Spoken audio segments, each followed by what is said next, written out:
ఎస్టేట్లో ప్లాట్ కొనేటప్పుడు ఈ మధ్య కాలంలో రేరా రేరా అని అందరూ మాట్లాడుకోవడం మీరు వినే ఉంటారు కదా. అసలు ఏంటి ఈ రేరా? దీనివల్ల వచ్చే లాభం ఏంటి?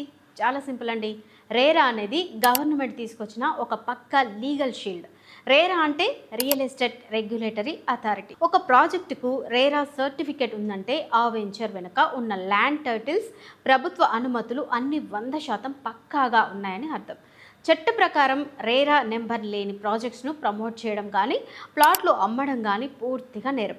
మీరు వెంచర్ లేదా అపార్ట్మెంట్ చూడగానే ఫస్ట్ అడగాల్సింది రేరా నెంబర్ ఎంత అని.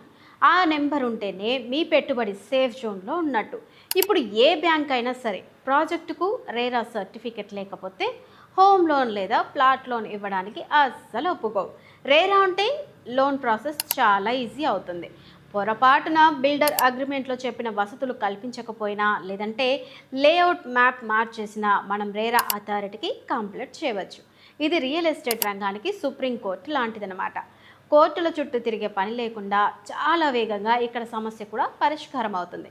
చట్టం ప్రకారం 500 చదరపు మీటర్ల కంటే ఎక్కువ విస్తీర్ణం ఉన్న ల్యాండ్ లేదా 8 అంతకంటే ఎక్కువ అపార్ట్మెంట్ ప్లాట్లున్న ఏ ప్రాజెక్ట్ అయినా సరే ఖచ్చితంగా రేరాలో రిజిస్టర్ అవ్వాల్సిందే.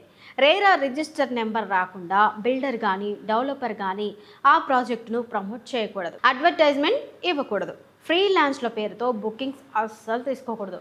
రేరా లేకుండా అమ్మకాలు జరిపితే బిల్డర్లకు భారీగా జరిమానాలతో పాటు జైలు శిక్ష కూడా పడే అవకాశం ఉంటుంది.